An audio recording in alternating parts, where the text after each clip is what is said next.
toujours bien. Lequel? Je sais pas, il y a une autre.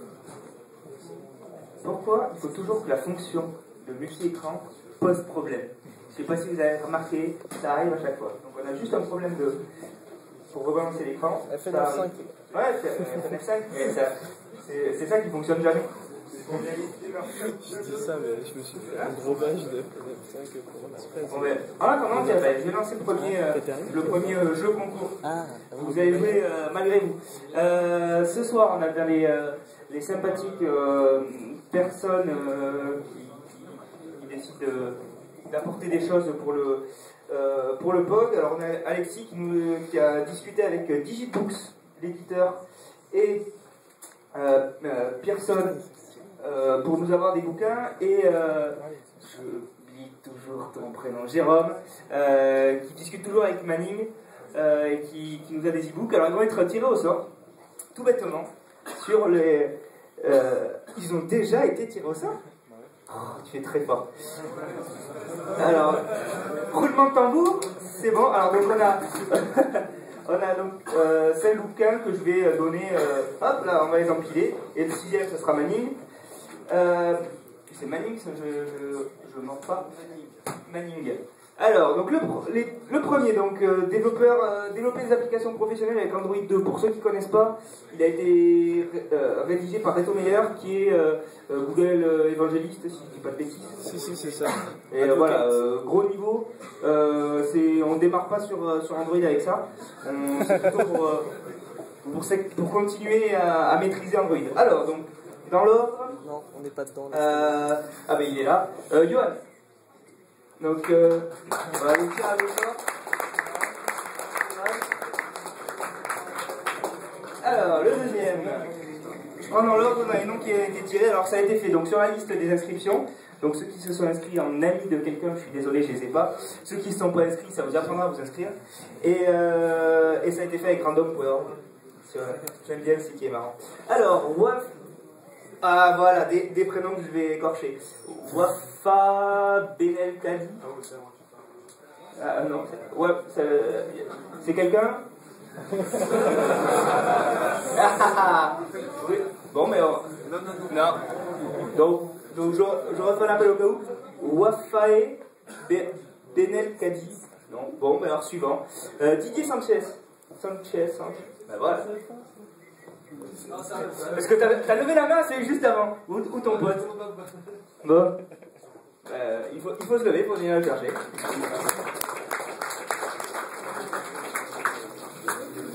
Alors suivant, si j'appelle quelqu'un et que tu relèves la main, ça va se voir, je te préviens. Antoine Barbier. Alors ensuite, bouquin suivant. Alors développé pour Android, ça a été fait par Ludovic Perrier et Cyril Mottier, qui ont fait tous les deux déjà des présentations au POG. Donc très bon bouquin, moi j'ai beaucoup apprécié.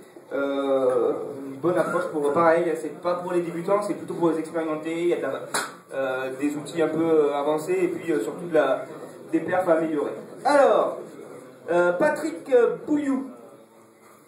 Patrick Bouillou une fois. Patrick Bouillou 2 fois. Non, tu ne m'auras pas comme ça. Benjamin Vadon. Ah, voilà.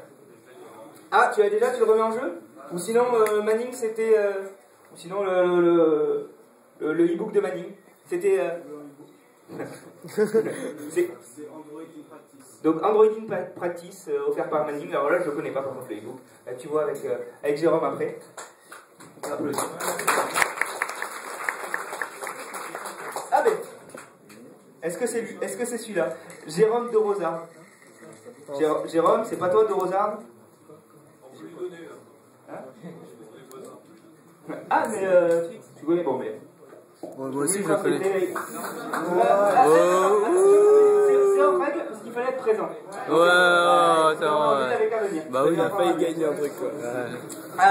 J'ai un Xavier Alad. Ben voilà. Ah ben en plus de l'organisation. Et pour le dernier, Pierre-Yves Rico.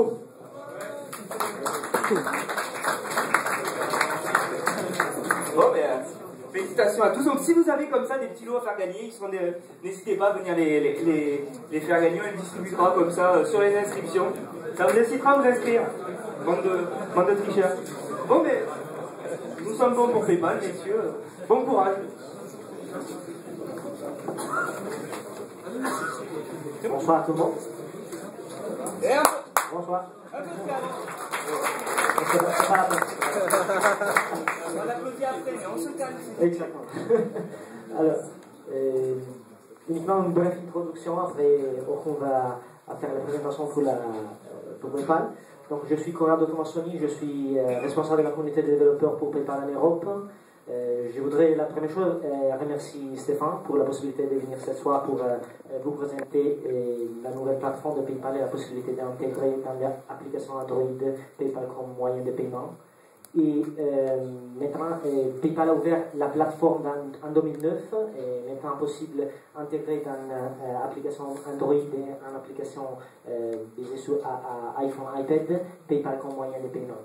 Et je pense que cette fois, on irait avoir la possibilité de donner des PayPal pour intégrer PayPal comme moyen de paiement. Et après, une PayPal Developer Challenge qui a été ouvert dans le mois de mars et ouvert jusqu'au 14 mai et qui donne beaucoup de possibilités pour les développeurs pour gagner des argent pour une façon et pour une autre façon pour avoir des activités de marketing, de co-marketing et de PR avec PayPal. Je laisse la parole à Orkun. Bonsoir, je suis Orkun. Moi aussi je parle français avec un accent. J'espère que vous me comprenez tous. Je travaille PayPal depuis plus d'une année. Je suis le contact technique de grands comptes et de partenaires pour mettre les solutions PayPal sur leur site. Mais je suis aussi un évangéliste pour l'innovation et je travaille vraiment très près des développeurs et des startups pour construire des projets d'innovation. Malheureusement, je ne suis pas aussi un bon développeur que vous, mais là, on essaie de vous aider avec peut-être quelques idées. Donc, je voudrais commencer la présentation avec un petit vidéo que nous allons faire. Toujours j'ai le problème.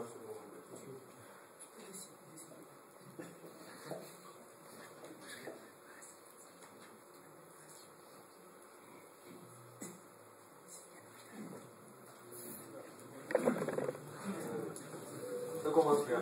Donc, plus de connexion. En fait, cette vidéo, ça montrait une utilisation. Remets à charger la page. J'ai plus de. Plus du tout.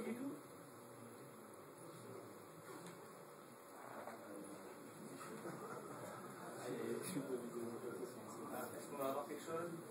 Ah. C'est le néon numérique. Il faut toujours des câbles Ethernet. Voilà, c'est clair. Ça revient enfin. Désolé. Faut que je prépare 2-3 mots à dire. Hein? Faut que je prépare 2-3 mots à dire. Sur quoi? Voilà. Il y a du son? Non. Donc, ça montre une utilisation d'une application mobile pour paiement d'une façon un peu différente. Je pense que vous connaissez tous les QR codes. Il faut qu'ils mettent en 300. Donc, en fait, l'idée, vous scannez le QR code avec votre application iPhone ou Android. Et au moment où vous scannez le QR code, vous allez être redirigé à PayPal pour faire le paiement et vous allez acheter ce produit dans un monde offline. En fait, je vous montre cette vidéo plutôt pour vous donner une idée que pour le moment, l'utilisation ça change.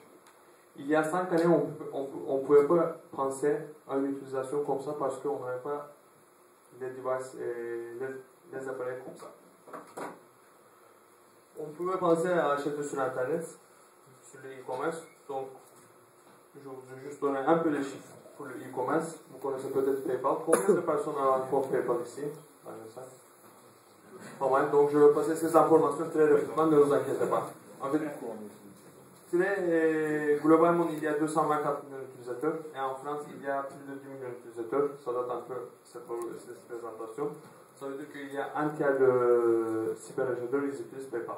Donc, si vous faites une application, vous développez une application, il y a un tiers de cyberacheteurs au moins, ils peuvent payer par leur compte PayPal. On a lancé, comme Corrado a dit, on a lancé notre plateforme qui a le plus cool domain name de l'histoire, je pense, x.com. C'est tout. Et nous, on voit bien qu'il y a un bon écosystème de développeurs partout, et nous ne sommes pas les seuls à voir. Vous pouvez développer des applications pour Google, pour Facebook, pour Twitter, en fait, pas pour, mais en utilisant les services et les API. Nous aussi, on a publié nos API en fait. Je voudrais aussi parler un peu de e-commerce, parce qu'en fait, comme on a dit, on peut vous aider sur la monétisation de votre application. Le e-commerce, ça grandit énormément et ça grandit très très rapidement. Voici les chiffres en fait. Et on pense qu'en 2012, on va approcher à 500 millions de milliards de volume. Je peux vous dire qu'en expérience eBay, et de 2009 à 2010, le volume de transactions sur l'application eBay, ça a triplé. Et il y a une vitesse énorme. Je peux vous dire que c'est comme le début de e-commerce il y a 10 années ou 12 années. Là, en ce moment, ça a commencé, ça se passe. Et là, vous avez une chance d'être l'un des premiers joueurs. Malheureusement, en 2013, en 2014, ça serait déjà un peu trop tard. Mais maintenant, vous pouvez prendre l'avantage d'être l'un des premiers. Et aussi, je voudrais vous dire qu'en fait, l'expérience, ça change un petit peu. Parce que e-commerce, c'était seulement sur les ordinateurs. Mais maintenant, le commerce, on voit sur tous les devices. Tous les marques, ils sont en train de lancer des tablettes. En fait, après, il y a les télévisions. Maintenant, on voit de plus en plus de télévisions qui sont connectées.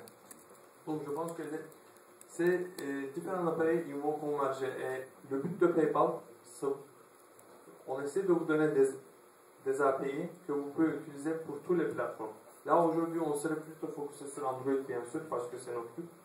Mais il faut toujours penser d'être disponible, de faire disponible peut-être une application sur la plupart des appareils.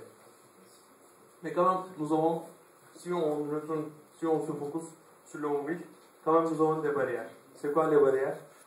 En fait, il faut avouer que tout le monde déteste de taper sur ses appareils. Vraiment, moi, je déteste et ça prend du temps. C'est pas comme un clavier.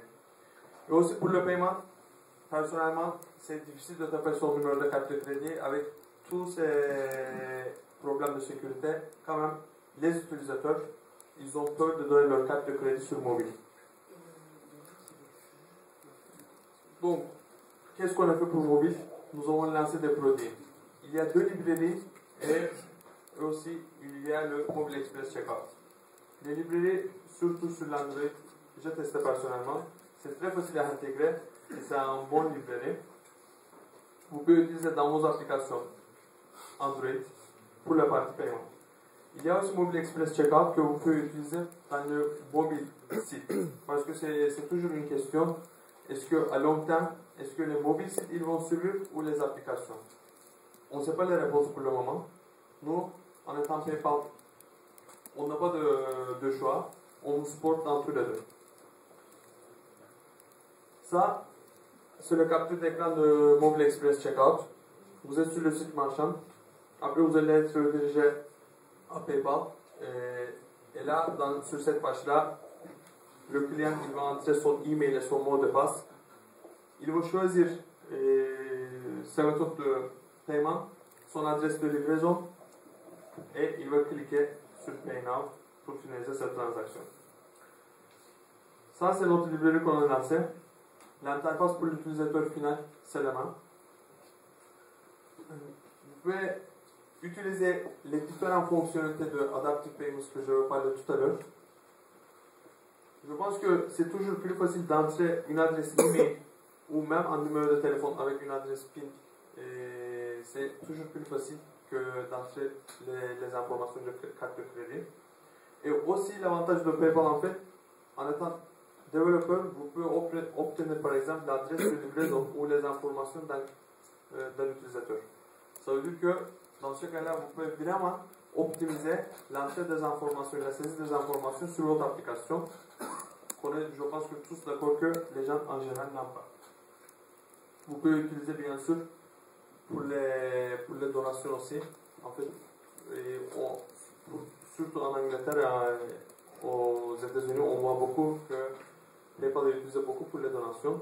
Je pense que ça va grandir en France aussi. Et là, comme je vous ai dit, pour l'utilisateur final, il n'y a pas de grande différence entre Mobile Express Checkout et librairie parce qu'on a essayé de proposer la même expérience pour que l'utilisateur comprenne très bien qu'ils sont sur PayPal. Là, je voudrais juste parler brièvement des modèles qui sont créés pour les développeurs. Ça s'appelle la data payments. En fait, PayPal a été créé en 1999. Après, ça a été racheté en hiver 2001. Et la philosophie de PayPal, c'était très facile.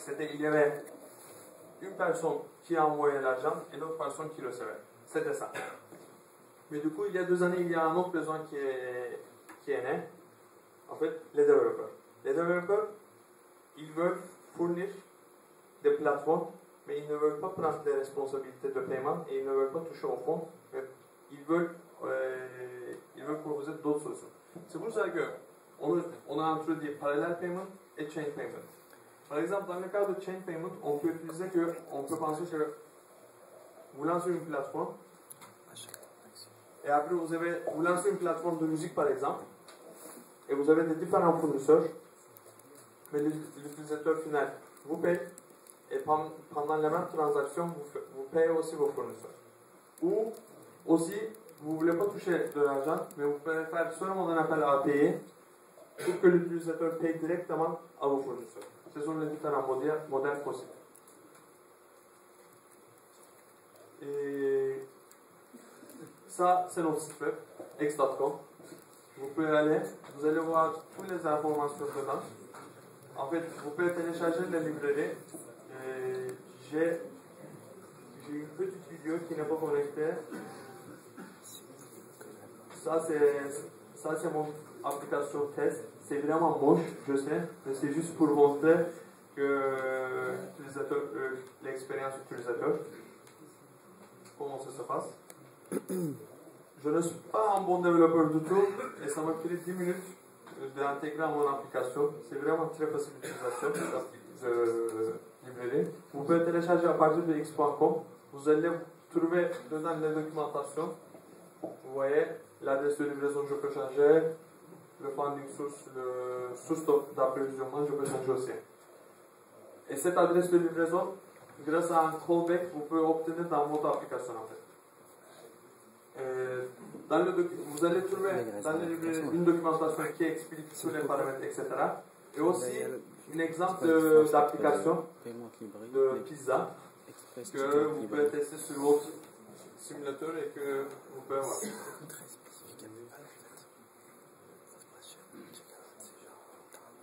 Ah, tu peux le dire super rapide.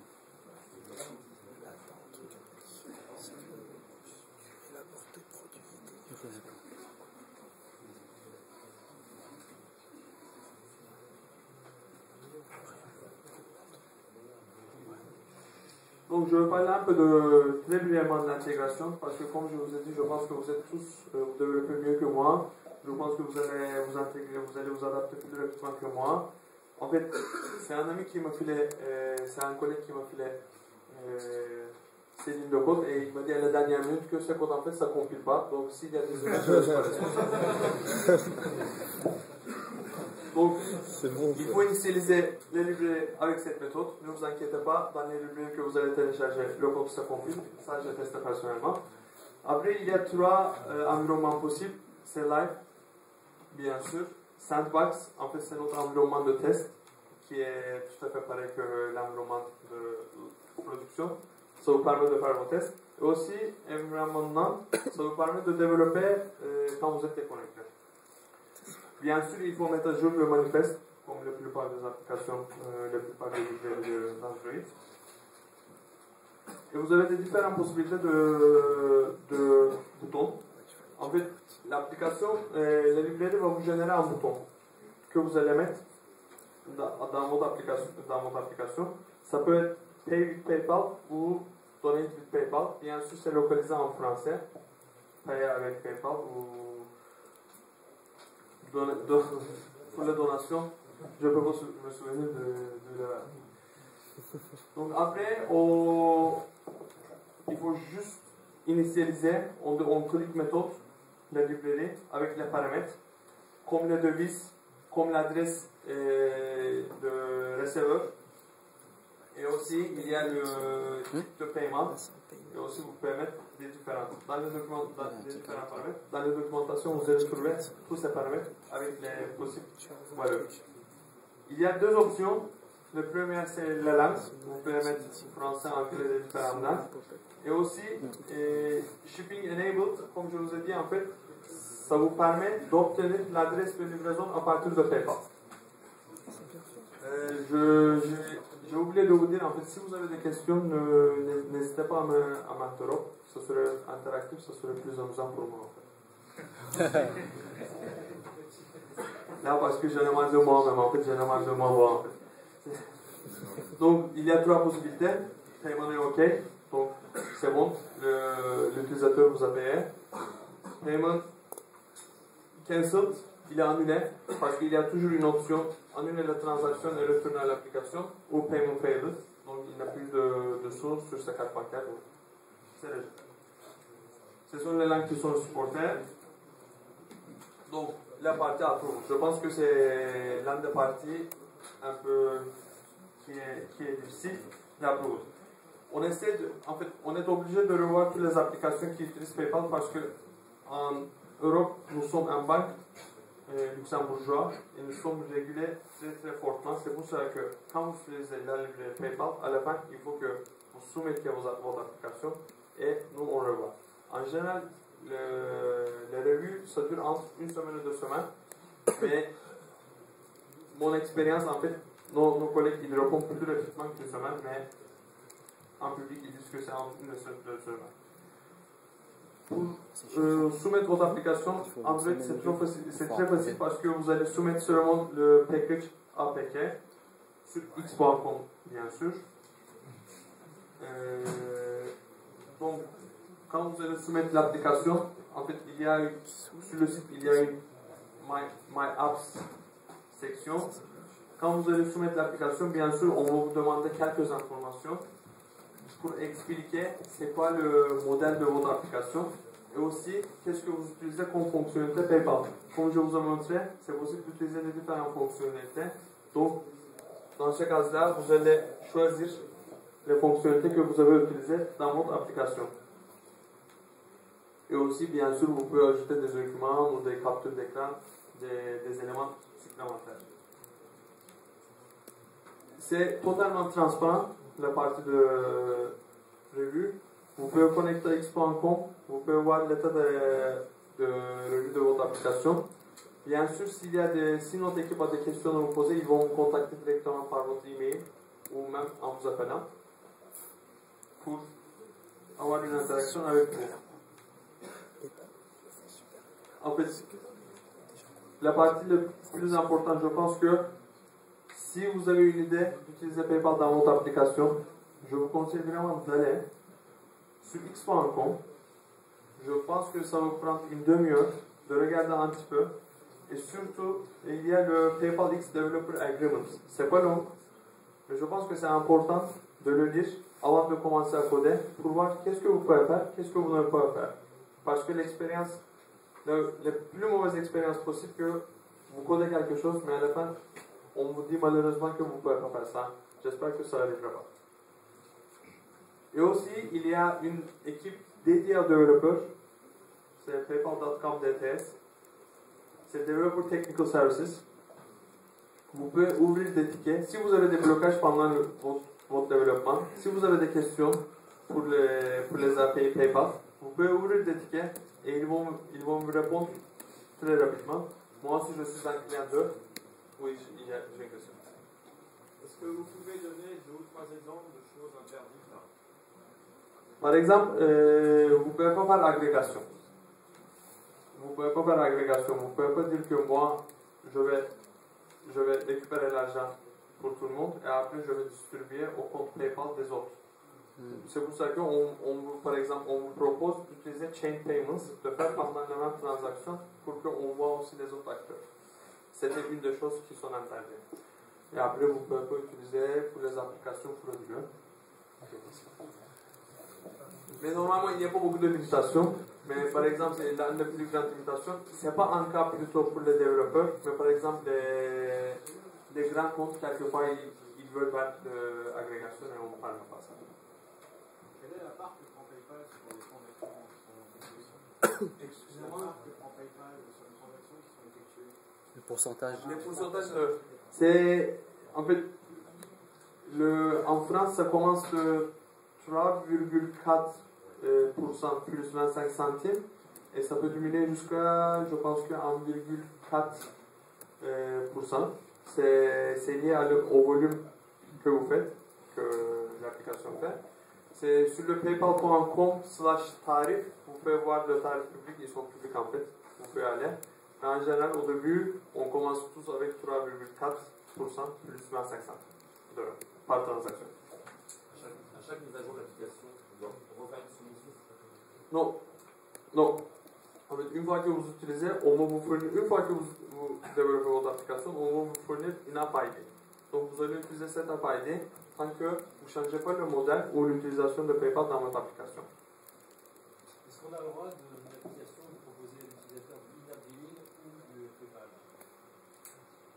In-app billing ou du PayPal? Oui. En fait, il y a des. Pour Android, là, c'est pas encore. Google n'a pas encore annoncé publiquement est-ce qu'il va. Si? Si? Si. C'est bon. Donc, par exemple, sur iTunes, on ne peut pas faire in-app payment avec PayPal pour Digital Goods. Mais sur Google, je ne savais pas. Est-ce que ça dérange PayPal d'avoir d'autres moyens de paiement dans l'application? Non, non, ça ne me dérange pas. En fait, Est-ce que Google a donné son accord? Ah ben ça, il ne sait pas. Surtout dans l'autre sens. Vous avez le droit de.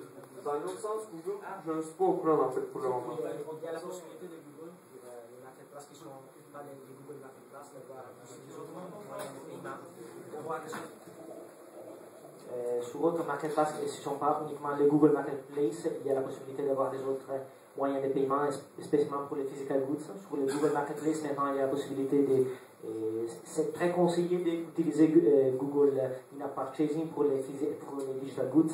Pour les physical goods, il y a encore la possibilité et on est en discussion avec Google, naturellement, pour des possibilités d'intégration sur les PayPal. Pour le moment, pour les digital goods, in-app payment, je pense que Google n'a pas une réponse exacte. N'a pas donné une réponse.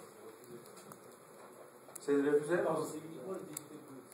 C'est pas les livraisons physiques, on n'a pas le droit. C'est uniquement pour les digital goods. Non, en fait, livraison physique, et pour les biens physiques, on peut utiliser in-app payment et on peut utiliser n'importe quelle méthode de paiement qu'on veut. La question, c'est plutôt pour les biens digitaux, est-ce qu'on est obligé d'utiliser le méthode de paiement de Google ou est-ce qu'on peut utiliser les autres méthodes? Pour iTunes, on ne peut pas. Mais pour Google, ils n'ont pas encore annoncé officiellement ce serait quoi leur position. Voilà. Juste pour vous donner un exemple de ça, je ne sais pas si vous connaissez l'application Liar sur iPhone. Liar, c'est une application de réalité augmentée et peut-être quelqu'un peut dire le français, ça serait. Comment tu le. Laia. Ah, Laia. Ah, il est sur Android. Oui, il est sur Android aussi, désolé, mais juste pour vous donner un exemple, en fait, ils ont travaillé très proche avec mes collègues et ils ont